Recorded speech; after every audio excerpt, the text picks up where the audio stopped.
3. Bruxa Meadows. No verão de 2016, Jonathan e Brandy Meadows moravam em uma rua tranquila, em Warren, Ohio, com seus 3 filhos. Tinham se mudado para a casa há poucos meses. A família se mudava com frequência. Jonathan e Brandy, que eram casados há 22 anos, não tinham empregos fixos. Eles entregavam jornais juntos e, de vez em quando, entregavam listas telefônicas. Muitas noites, Jonathan bebia álcool e fumava maconha. Em 28 de julho de 2016, Jonathan, de 41 anos, desmaiou em um sofá na sala de estar, depois de beber vodka e fumar maconha. Às 3h20 da manhã, Brandy foi acordada por um tiro. Ela foi até a sala de estar e encontrou seu marido, Jonathan, de 41 anos, morto com um único tiro na cabeça. A filha deles, Bruxa Meadows, de 14 anos, estava segurando a pistola calibre .45 do pai. Brandy ligou para o 911. Bruxa, de 14 anos, foi presa. Menos de 2 semanas depois, Brandy falou com a mídia e chamou sua filha de heroína. Ela disse que, nas últimas 2 décadas, Jonathan foi fisicamente, emocionalmente e mentalmente abusivo. Brandy afirmou que o abuso era um evento diário. Ela buscou tratamento em um ambulatório de 15 a 20 vezes. Jonathan mantinha controle constante sobre ela e as crianças. Ele era o motivo de nenhum dos dois ter emprego fixo, e quando trabalhavam, eram em empregos onde podiam trabalhar juntos, como entregar jornais. Se Brandy acordasse no meio da noite e precisasse usar o banheiro, ela tinha que acordar Jonathan. Caso contrário, ele assumia que ela ia conversar com outro homem. Quando Brandy saía de casa sem ele, ela tinha que ficar no telefone com ele. Jonathan frequentemente se irritava e fazia buracos nas paredes e portas. Às vezes, ele fazia buracos batendo a cabeça de Brandy na parede. Em julho de 2011, Brandy pediu uma medida protetiva contra Jonathan. Na petição, ela escreveu, abre aspas, nos 17 anos de casamento, ele me cortou, quebrou minhas costelas, dedos, os vasos sanguíneos da minha mão, minha boca, deixou meus olhos roxos. Acredito que meu nariz foi quebrado. Se ele nos encontrar, tenho 100% de certeza de que ele vai me matar e matar as crianças. Minha vida é como viver em uma caixa que ele criou para mim. E se eu tento sair dessa caixa, ele está lá para me colocar de volta nela. Fecha aspas. No entanto, Brandy disse que Jonathan a fez desistir da medida protetiva 2 meses depois disso e a forçou a voltar para casa. Brandy foi questionada por que nunca pegou as crianças e fugiu. Ela disse que estava apavorada com possível retaliação. Testemunhas também presenciaram o abuso. O sobrinho de Jonathan morou com eles por 5 anos, quando Bruxa era um bebê. O sobrinho disse que uma vez Jonathan agrediu Brandy enquanto ela segurava a Bruxa. O sobrinho, que era uma criança na época, tentou impedir a agressão e Jonathan o agrediu também. Jonathan costumava ameaçar matar Brandy e as crianças com a mesma arma com que foi baleado. Antes do tiroteio, Bruxa se destacava na escola e fazia parte do programa de superdotados. Porém, ao finalizar a 8ª série, suas notas caíram devido aos problemas em casa. Brandy disse que parecia ver a filha se deteriorar. Bruxa buscou ajuda dos funcionários da escola, mas nada foi feito. Nos meses que antecederam o tiroteio, Bruxa fugiu de casa 2 vezes. Ela foi para Cleveland, Ohio, onde tinha família. Ela procurou sua tia, Martina Latessa, que era detetive na unidade de violência doméstica do Departamento de Polícia de Cleveland. Bruxa disse à tia que seu pai a ameaçou de morte e que estava apavorada. Martina notou que Bruxa estava nervosa e sempre olhava por cima do ombro. No entanto, Martina não podia intervir sem que Brandy, mãe de Bruxa, registrasse um boletim de ocorrência. Martina e Randy eram irmãs, mas estavam afastadas porque Jonathan havia isolado Brandy de sua família. As irmãs não se falavam há cerca de 5 anos. Martina disse que era difícil acompanhar Brandy, porque Brandy e sua família se mudavam com frequência. Bruxa fugiu 2 vezes. Sua tia afirmou que só restava mandá-la de volta para casa. Depois que Bruxa fugiu em 29 de maio de 2016, Martina registrou um boletim de ocorrência. Mas nada foi feito. A família de Jonathan, incluindo sua irmã, disse que sua morte foi um assassinato a sangue frio. Sua irmã, Lena Cooper, disse que seu irmão era um homem bom e queria o melhor para sua família. Ela reconheceu que ele havia sido abusivo no passado, mas isso foi anos atrás e não havia evidências recentes de abuso. O promotor público queria julgar Bruxa Meadows, de 14 anos, como adulto. Se ela fosse considerada culpada, poderia ter sido condenada à prisão perpétua sem direito à liberdade condicional. A história de Bruxa ganhou manchetes em todo o país e ela recebeu muito apoio. Uma campanha no GoFundMe foi criada e, no final, mais de $158 mil foram arrecadados. Ao final, houve acordo judicial. Em maio de 2017, 10 meses após o tiroteio, Bruxa declarou-se culpado de homicídio culposo. Declarar-se culpado no tribunal de menores equivale a admitir culpa. Ela foi condenada a 1 ano e 1 dia de prisão, 6 meses em um centro de tratamento residencial e 2 anos de liberdade assistida. Quando ela completou 19 anos, seu registro criminal foi lacrado e quando fez 21 anos, foi apagado. Bruxa Meadows tem cerca de 23 anos na época desta gravação. Número 2. Dale Whipple. Leadick é uma comunidade não incorporada a oeste de South Bend, Indiana. Na década de 1980, abrigava a família Whipple. Wayne e Sandra Whipple, ambos com 39 anos, tinham 2 filhos, Dale, de 17 anos, e Penny, de 13 anos. No dia de Ano Novo de 1985, a polícia parou o carro que Dale estava dirigindo e Penny era a passageira. Dale estava dirigindo de maneira errática. Dale disse ao policial que tinha saído e, quando voltou para casa, encontrou sua mãe morta em uma poça de sangue no chão da garagem.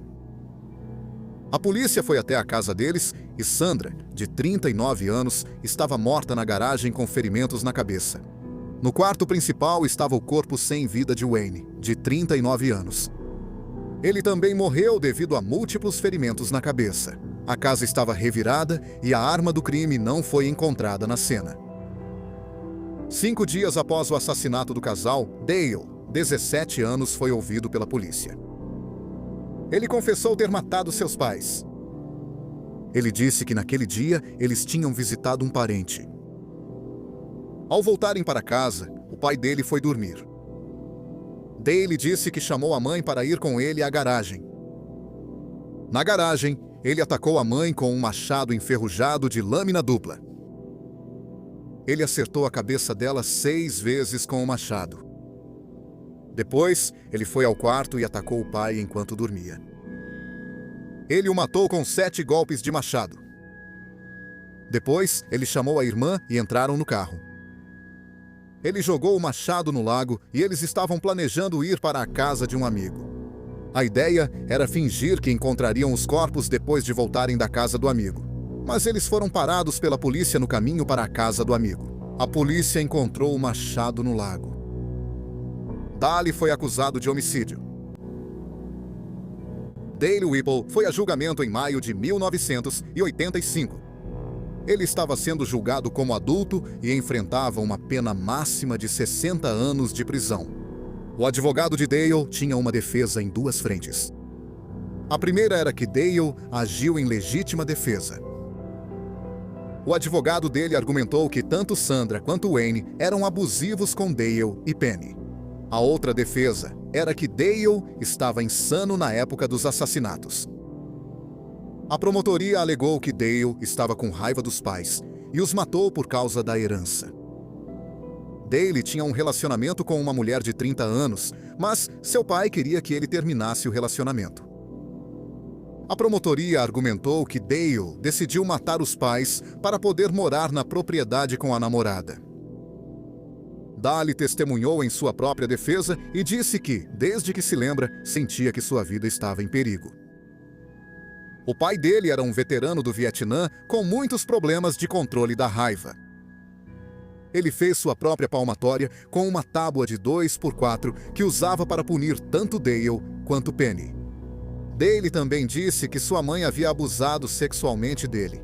Ele disse que ela lhe dava beliscões íntimos e lhe fazia investidas sexuais. Dale sabia que faltavam apenas alguns meses para ele completar 18 anos, e então poderia sair de casa. Ele disse que seu pai estava ciente disso e ficou ainda mais violento. Dale achava que seu pai poderia matá-lo antes que ele saísse de casa. Dale também sabia que, ao sair de casa, deixaria Penny com os pais dela. Dale afirmou ter planejado os assassinatos de 3 semanas a 1 mês antes. Ele começou a planejar depois que o pai lhe deu uma surra severa por ter barras de chocolate no quarto. Dale disse que revelou a Penny seus planos de matá-los. Ela aprovou os planos dele. Ele disse que todos os dias perguntava a ela se ainda consentia e ela consentia. Várias outras pessoas testemunharam, incluindo a namorada de Dale, membros da família, amigos da família e vizinhos. Eles tinham visto Dale e Penny sendo abusados ou sabiam sobre o abuso. Diziam que Wayne era frequentemente violento sem motivo. Um orientador escolar também testemunhou e disse que cerca de 30 meses antes das mortes, Dale contou a eles sobre o abuso. Eles escolheram não denunciar o abuso porque estavam preocupados que Wayne retaliaria contra Dale. 2 psiquiatras testemunharam. Eles disseram que Dale apresentava sintomas claros de alguém que havia sido sistematicamente abusado. Eles afirmaram que ele não estava insano durante os assassinatos. No final do julgamento, o promotor pediu para Dale pegar o machado e mostrar ao tribunal como o brandiu. Ele não conseguiu fazer isso. Ele desabou em lágrimas e disse, abre aspas, não tenho orgulho do que fiz. Não gosto do que fiz. Não gosto do que tive que fazer. Sinto muito. Fecha aspas. O julgamento durou 6 dias. Então, pouco antes de o júri começar a deliberar, o juiz disse que eles não poderiam considerar se Dale agiu em legítima defesa. A lei estadual em Indiana diz que uma pessoa deve tentar se afastar de uma situação perigosa antes de usar força letal. O júri deliberou por menos de 3 horas. Dale Whipple foi condenado por assassinato. Ele estava enfrentando uma pena de 30 a 120 anos de prisão.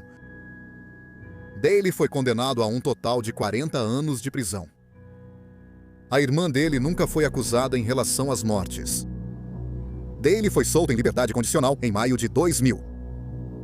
Ele cumpriu 14 anos e 10 meses de prisão. Dale Whipple não voltou a aparecer no noticiário após sua libertação. No momento desta gravação, ele tem cerca de 59 anos de idade. Número 1. Gina Grant. Em abril de 1995, a vida de Gina Grant, de 18 anos, parecia estar indo muito bem. Gina, que morava em Cambridge, Massachusetts, tinha sido aceita na Universidade de Harvard. Ela também havia sido aceita na Universidade Columbia, no Barnard College e na Universidade Tufts. No dia 2 de abril de 1995, Gina foi destaque na revista de domingo do Boston Globe em um artigo intitulado Beating the Odds. Artigo sobre como ela superou dificuldades e entrou em uma das melhores escolas do país. O pai de Gina era engenheiro civil e a mãe dela era secretária executiva em um banco local. Eles viviam em Lexington, Carolina do Sul. O artigo dizia que o pai dela morreu de câncer quando ela tinha 11 anos. Então, em 1991, quando Gina tinha 14 anos, a mãe dela morreu, deixando-a órfã. Ela disse, abre aspas, aprendi cedo a ser independente. A vida não para quando seus pais morrem, fecha aspas. Após a morte da mãe, ela se mudou para Cambridge para morar com a tia e o tio.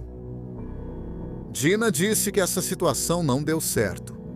Aos 16 anos, ela saiu de casa sozinha e se sustentou com um pequeno fundo fiduciário. Dina, que tinha um QI de 150, se esforçou muito na escola e conseguiu entrar em Harvard. No dia seguinte à publicação do artigo, o escritório de admissões de Harvard recebeu um pacote de recortes de jornal. Ao ser aceita na universidade, Dina se reuniu com o responsável pelas admissões. Dina contou que sua mãe morreu em um acidente. O entrevistador achou que ela tinha morrido em um acidente de carro. Mas os artigos revelaram que 4 anos antes, Dina havia espancado sua mãe até a morte com um castiçal de cristal. Em 1990, aos 14 anos, Dina era vista como uma garota inteligente e promissora. Ela tinha um QI de 150, era uma aluna exemplar e fazia parte do time de tênis da sua escola. Ela namorava um jogador do time de futebol americano da escola.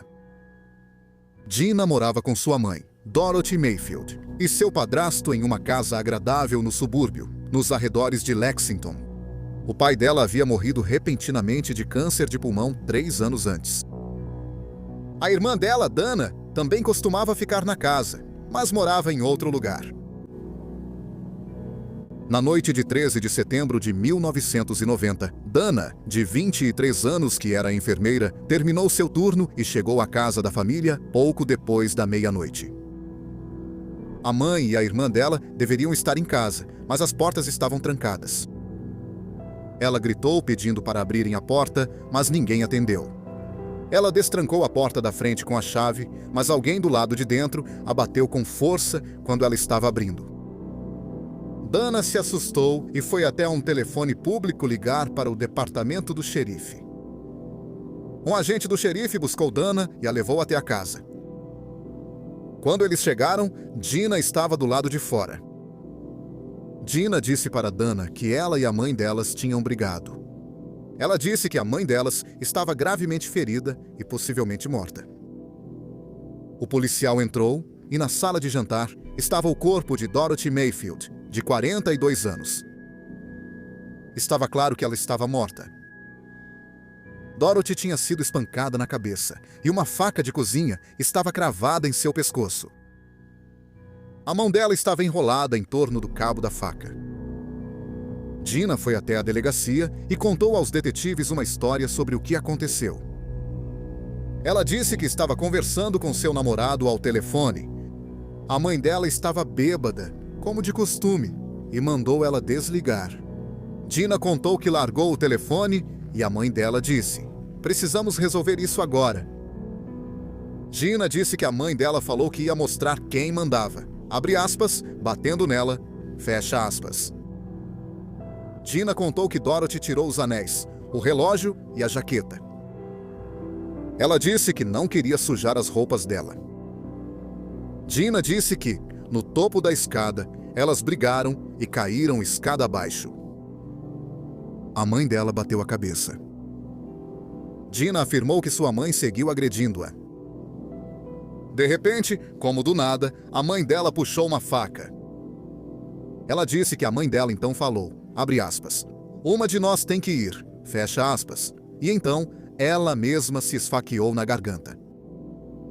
O detetive que esteve na cena do crime sabia que Dina não dizia a verdade. Além disso, não havia sangue ao redor do ferimento no pescoço. Parecia que Dorothy foi esfaqueada após a morte. O detetive questionou Dina sobre sua versão dos fatos. Dina disse que tinha sido sincera, mas admitiu que a briga com sua mãe pode ter sido mais violenta do que ela havia dito originalmente. Enquanto Dina era entrevistada, a polícia revistou a casa da família. Em uma bolsa escondida no armário de Dina, eles encontraram a jaqueta de sua mãe, uma toalha e um castiçal de cristal. Todos estavam cobertos de sangue.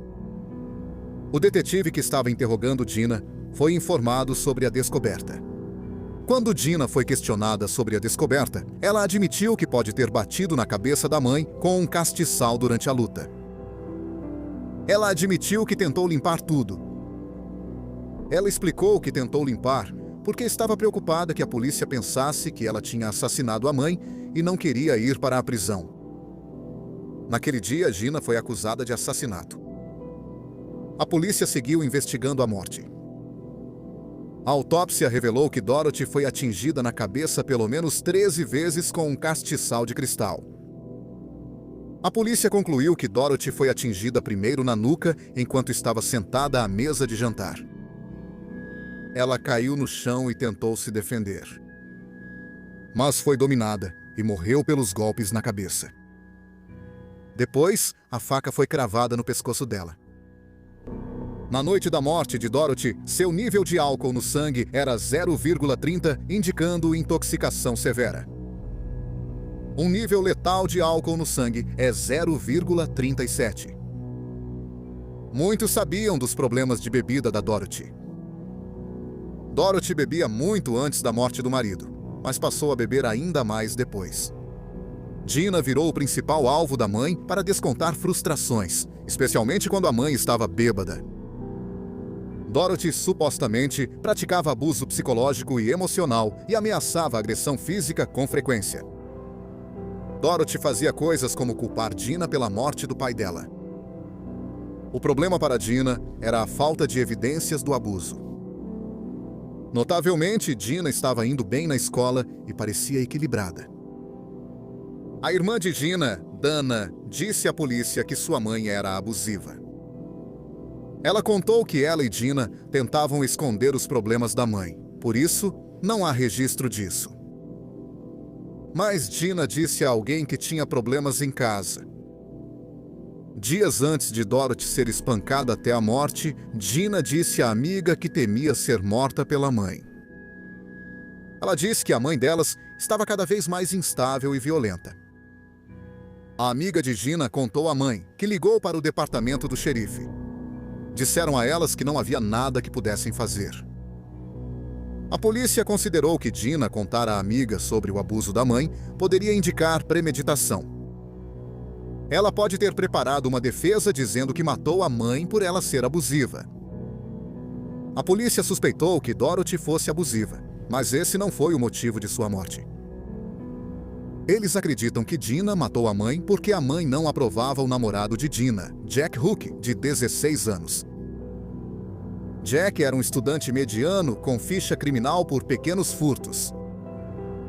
A polícia interrogou Jack e ele disse que não esteve na casa de Gina naquela noite. Ele disse que estava ao telefone com Gina e ouviu Dorothy gritando com ela ao fundo. A polícia recolheu as digitais de Jack.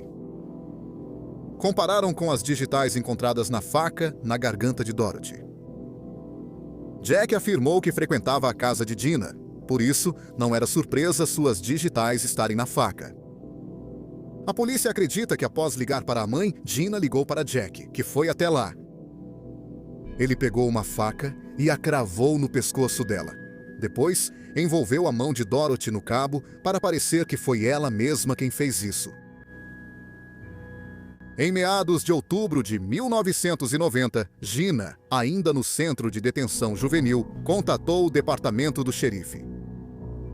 Ela tinha outra versão do ocorrido naquela noite. Ela afirmou que seu namorado Jack era o assassino. Ele entrou na casa enquanto ela discutia com a mãe. A mãe dela estava ameaçando-a com uma faca, e então Jack a atacou com um castiçal. A polícia também não aceitou essa versão dos fatos. Jack foi acusado de cumplicidade após o crime. No fim, Gina Grant e Jack Hook aceitaram acordos judiciais. Em janeiro de 1991, Gina Grant, de 15 anos, se declarou culpada de homicídio culposo e Jack Hook, de 17 anos, não contestou a acusação por cumplicidade após o crime. Ambos foram sentenciados a um centro de detenção juvenil por tempo indeterminado, mas teriam que ser libertados antes dos 21 anos. Em outubro de 1991, cerca de 9 meses depois, Gina Grant recebeu permissão para se transferir para uma escola em regime de internato para crianças com problemas emocionais em Cambridge, Massachusetts. Seus tios, que moravam na região, disseram que seriam sua rede de apoio. Um juiz autorizou a transferência de Gina Grant para a escola em regime de internato. Aconteceu que Gina Grant passou apenas 2 semanas morando na escola. Depois foi morar com seus tios. Ela ficou com eles por pouco tempo e depois foi morar sozinha. Gina Grant cumpriu 18 meses pela morte da mãe. Após a publicação do artigo e a exposição de Gina Grant, ela emitiu um comunicado sobre a morte da mãe. Ela disse, abre aspas, "Eu lido com essa tragédia todos os dias, de forma pessoal. Não serve para nada que mais alguém reviva a dor da minha infância. Além disso, não tenho desejo de difamar a memória da minha mãe ao detalhar os abusos." Fecha aspas. Depois que Gina Grant foi exposta, muitas pessoas na Carolina do Sul ficaram chateadas por ela não estar morando na escola em regime de internato. Além disso, pessoas de todo o país começaram a debater se Gina era uma assassina fria e manipuladora ou uma criança abusada que estava se defendendo. Harvard revogou sua oferta de aceitação e a Universidade Columbia e o Barnard College também rescindiram suas ofertas. As escolas foram criticadas por alguns, dizendo que as pessoas deveriam ter uma segunda chance para provar seu valor. A Universidade Tufts, em Massachusetts, manteve sua oferta e Gina começou lá em setembro de 1995. Ela disse aos advogados que queria estudar para se tornar advogada ou médica. Alegaram que ela obteve seu Juris Doctor ou doutorado em Direito. No momento desta gravação, Gina Grant está morando em Rhode Island com um sobrenome diferente. Ela se casou e teve filhos. Atualmente, ela é diretora executiva de uma organização sem fins lucrativos que apoia o empreendedorismo. Depois que seu namorado, Jack Hook, foi liberado do centro de detenção juvenil, ele foi preso novamente. Ele foi condenado a 10 anos de prisão por arrombamento de 2º grau e outras acusações. Depois que ele foi libertado, ele permaneceu em Lexington e mais tarde se casou e teve 2 filhas. Ele morreu em janeiro de 2022, aos 48 anos. Obrigado por assistir ao vídeo de hoje. Se gostou, ficaríamos muito gratos se você se inscrevesse. Também não deixe de ver nossos vídeos curtos no YouTube, Instagram e TikTok. Mais uma vez, obrigado por assistir.